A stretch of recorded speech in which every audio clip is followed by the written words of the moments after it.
महंगाई के खिलाफ कोहाट और जनूबी इजला में जमीयत उल-उलमा इस्लाम के एहतजाजी मुजाहरे जारी हैं। होने वाले एहतजाजी मुजाहरे में JUI ने पाकिस्तान तहरीक इंसाफ को शदीद तनकीद का निशाना बनाया। मजीद जानते हैं अब्दुल बासित की इस रिपोर्ट में। जमीयत उलमा इस्लाम फे की जानिब से कोहाट और जनूबी इजला के मुख्तलिफ मकामात पर महंगाई के खिलाफ एहतजाजी मुजाहरे जारी हैं।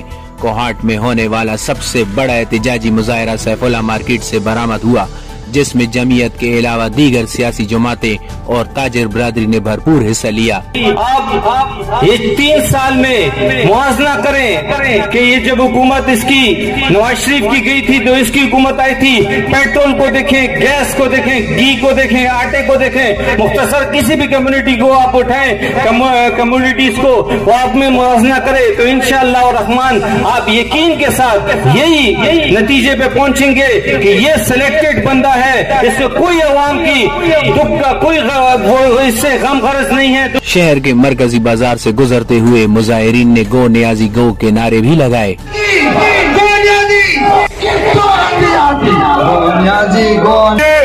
इस हुकूमत ने लोगों को जो लॉलीपॉप दिया था और हुकूमत में आई थी, आज उसने इस मुल्क के एक बच्चे को बेकारी बना दिया गया है। जो दीगर लोगों को बेकारी और कर्ज लेने का ताना दे रहे थे, आज वो खुद इंटरनेशनल बेकारी बन गए हैं। एहतजाजी मुजाहरे से खिताब करते हुए मुजाहिरीन ने कहा कि जिसने हम पर बेकारी का इल्जाम लगाया, आज वही नियाजी और इसका सिलेक्टेड टोला इमदाद के लिए दुनिया भर में कचकोल लिए फिर रहा है। अब्दुल बासित, राज न्यूज़, कोहाट।